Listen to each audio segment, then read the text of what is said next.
Yes, sir, here with Blue Peas on WoW Radio, and of course, Total Biscuit here with the Battlegrounds discussion.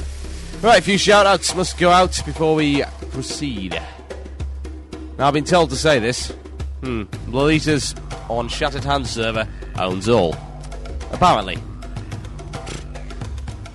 Please note that I do not endorse that. Also, thanks to WoW Radio 833 for his fantastic fan mail right there. Apparently expected something a little better than some guy half-assed chatting into a mic while reading IRC, listening to misinformed whiny nubs. Good luck. Missing the topic of a talk show there, I think. Anyway, let's get on with it. Back to Battlegrounds.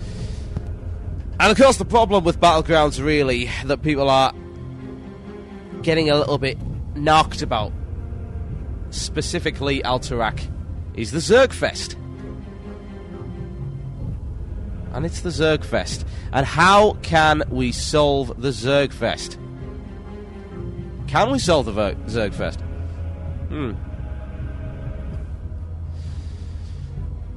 The best way to compare it would be to talk about Battlefield 2. Because Battlefield 2, of course evolving from Battlefield 1942 in Vietnam, has brought in an anti-Zerg system. And it's possibly an anti-Zerg system that could prove very useful in Alterac. And it's the Commander. Now, it's a bit of a pipe dream, let me put it that way, because of course that would require engine changes of some description. However, let's face it, when it comes to Alterac Valley, strategy, recon, logistics, etc., etc., become somewhat irrelevant when faced with the wrath of Zerg. That's all it is. Big 40 versus 40 thing. It's good. It's a good laugh, but it could be better. Now, the thing about Battlefield 2 is that it introduced a commander and a commander screen. A commander screen had various functions. It allowed the commander to use his special abilities to recon the battlefield, send troops, squads, units to specific areas for specific purposes, give out orders, and give out supporting things such as supply drops and, of course, artillery strikes. Now, the pipe dream suggestion for Battlegrounds is quite simple. Is that you implement something quite similar. And that really is the only way of doing things as far as I'm concerned. Because Zerg versus Zerg is not as fun as it could be. As Luminar accurately says, Zerg versus organised side equals slaughter. And he also says that two organised sides meet and you've got fun. Yeah. But when's the last time you saw a big organised 40 versus 40 group? Doesn't happen. No, it really doesn't. That's the point. So they require, to be honest, you really need a better system as far as organisation goes. Guild versus guild is all good. The problem with guild versus guild is that it very rarely actually happens. If it was, and you're having guild versus guild on TeamSpeak, then that's great. But take, for example, recon. How can you recon when your viewing range is about 20 yards? Over-exaggeration, but to the point. You can't. Whereas, say on an FPS game, you'd have a sniper looking for his scope, or a stealther simply sneaking around, etc., etc. Yeah, you could do it as a rogue, but as a rogue you want to gank, not stealth. You don't get recon, and there's no good way to report that recon. I can't look at a map of Alterac Valley and then mark the locations of enemy movements on there. No. It's more of a case of Zerg versus Zerg. And if it was guild versus guild, maybe we could possibly have a little bit of organised tactical fun over there on the Alterac. However, it's not happening. Why is that? Lack of command abilities. It's not the first game to fall into that particular trap. Not at all. PlanetSide, for instance, fell into that trap. PlanetSide is a large MMO. It's an FPS, but we can forgive it for that. And with that, you've got large-scale conflicts, but very weak command tools. And when you have very weak command tools, you have serious problems.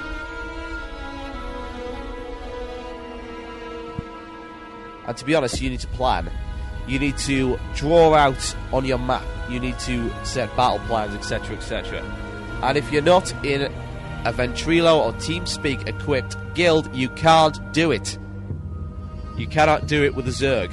Especially not randoms. Usually they're in there for one purpose and one purpose alone, and that is honor kills. And if a Zerg is the best way of getting it, that is how they'll do it. And Albanoid says this: if you make it too tactical,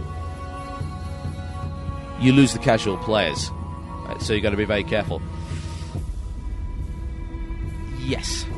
However, it certainly wouldn't be the first game to get it right.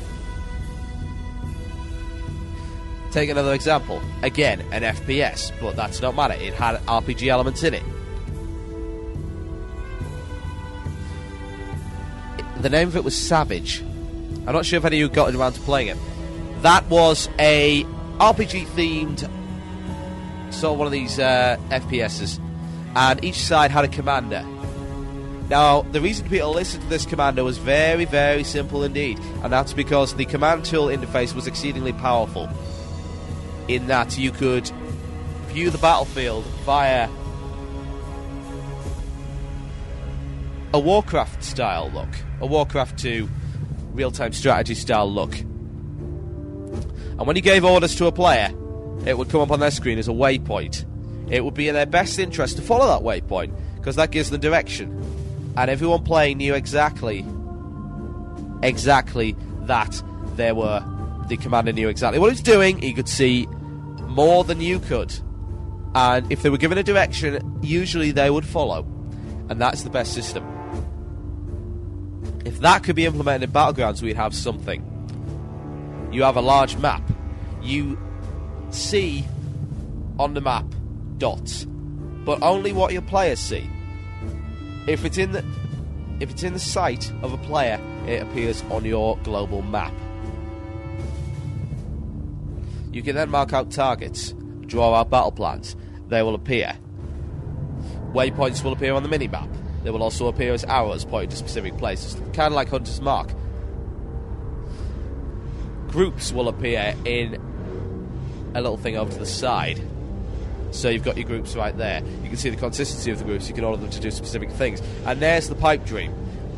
But it's the pipe dream, as far as I'm concerned, that is, to be honest, quite essential.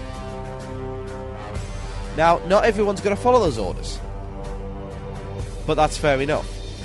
Because the ones that don't could be your cannon fodder. They could be your Zerglings. And it's quite easy.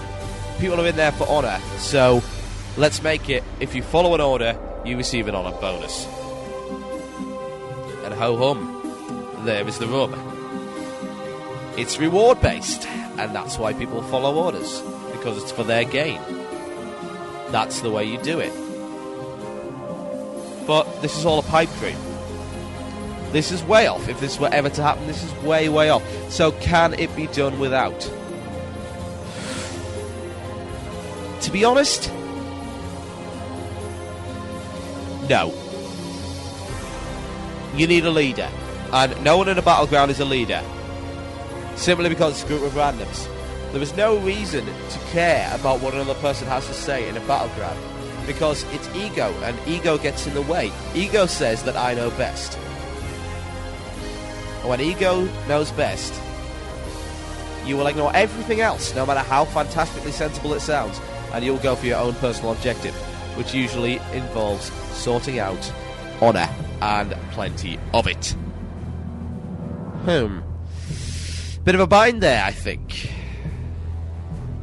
And to be honest, I cannot see a way around it. I really can't.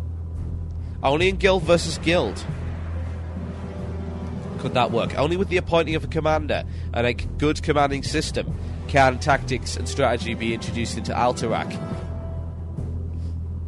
Until that happens, Alterac is going to remain a little bit zergy.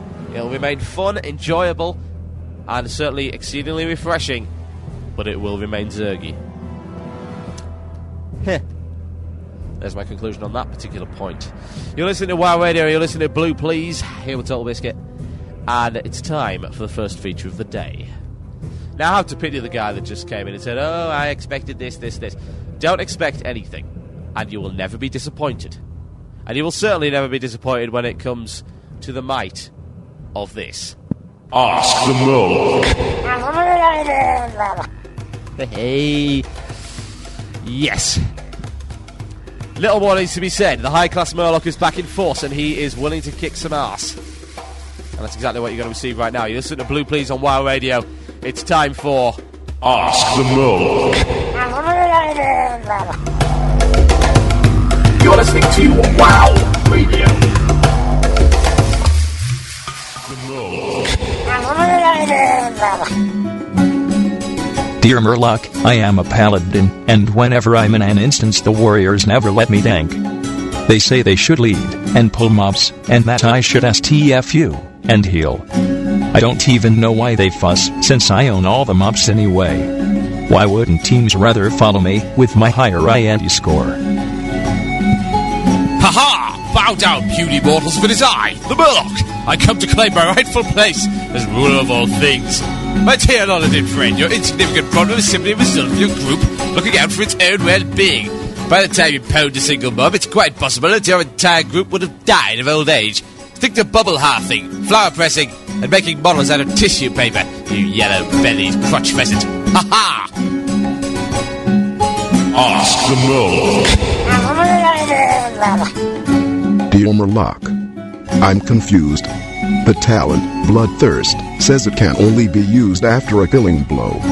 What is a killing blow? Oh no, this is a hard one. By Jove, my brain cells are literally being stretched to bursting point by this amazing conundrum. As far as I'm aware, a killing blow is a type of sausage casserole, baked in a stone oven for 3 hours and then served with a selection of green vegetables, which must include a single artichoke. Today, I'll be serving it with a double helping of sarcasm sauce, you filthy dribble-spouting peasant. Ha-ha! Ask the Murloc. Dear Murloc, I bought myself the collector's edition of the game, and I'm worried about how geeky that makes me. I'm afraid it'll hurt my self-esteem. What should I do? Ha-ha! You're right, it will hurt your self-esteem. Your friends will desert you, your pets will leave, your parents will ensure that you are fully disinherited. But that's not because of the CE, that's because of your smelly face! Foolish human, the Murloc owns 5,000 copies of the collector's edition. I use them for target practice instead of these ghastly clay pigeons. Pull! Now all of you die, horribly, of diseases. Ha-ha! Ask the Murloc.